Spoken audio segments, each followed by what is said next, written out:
A Jovem Pan está divulgando hoje, em parceria com o Instituto Paraná Pesquisas, Sim. um levantamento falando sobre a corrida presidencial para o ano que vem, a rejeição ao governo de Michel Temer.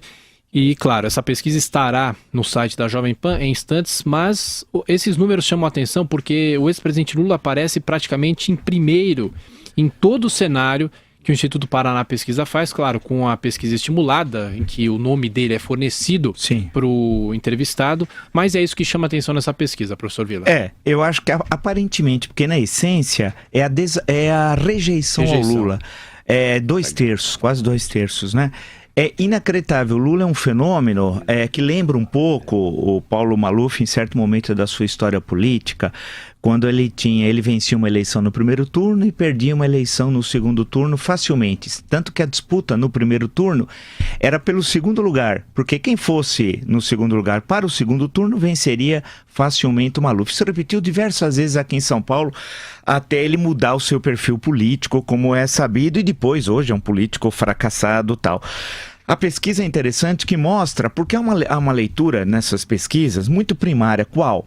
É a que ele vence, é o nome mais conhecido, foi presidente 2 vezes, vence a eleição e tal. Só que é sempre em torno de 22, 23, 21, assim. E a questão central em qualquer eleição não é essa, é a desaprovação. Quando você tem 2/3 de desaprovação, você é nada. Como candidato é zero. Não existe nenhuma possibilidade. Então é interessante que a pesquisa do Instituto Paraná Pesquisa, reforça isso e que é uma leitura que a imprensa não fez. Porque o grosso, a imprensa que fala, Lula, apesar dos ataques, etc. Tal. Então é uma leitura muito primária, muito rasteira. Na verdade, tem que ler a pesquisa no todo. E qual é no todo? É a rejeição, uma rejeição tão forte que impossibilita que seja um candidato eleitoralmente viável. Por outro lado, a entrevista dada por Roberto Jefferson à revista Veja é muito boba, sem nenhum conteúdo. Tem de lembrar que o Roberto Jefferson, lembra os depoimentos de 2005, por exemplo, no Conselho de Ética da Câmara dos Deputados, ele acabou sendo cassado no mesmo ano pelos pares, assim como José Dirceu. O que ele disse naquela época? Vamos recordar rapidamente. Ele disse que tinha falado para o Lula sobre o mensalão. O Lula era o presidente da República e o Lula ficou tão abalado que uma lágrima correu quando ele disse aquilo. E ele disse, este homem, bom homem, disse o Jefferson, foi apunhalado. Roberto Jefferson, a gente tem memória. Você disse que o Lula não sabia, inclusive chorou. Depois você mudou a versão.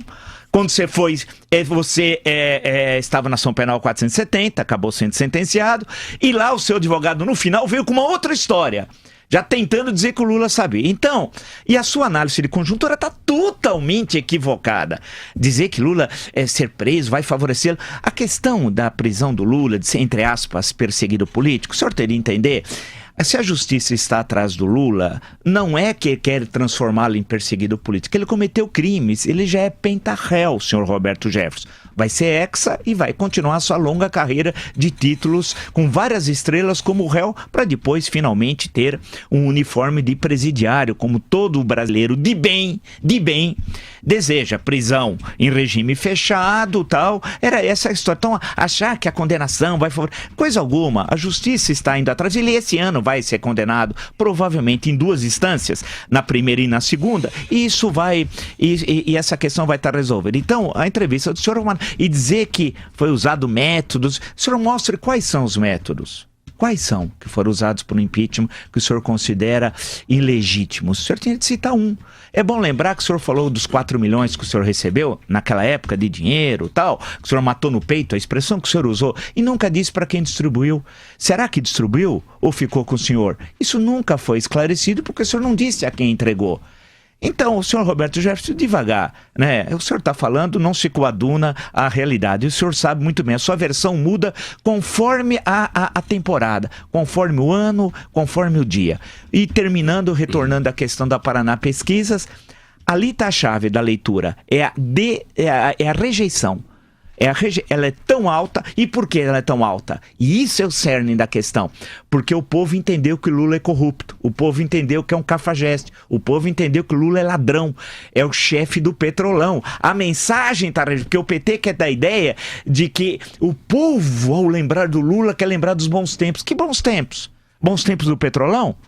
E só lembrando que a pesquisa Paraná está no site da Jovem Pan, e só mais um dado que chama atenção em relação ao governo Michel Temer: 29% dos pesquisados, dos que foram pesquisados, aprovam o governo e 66% desaprovam o governo de Michel Temer. É verdade, a pesquisa mostra isso e é o retrato de momento mesmo.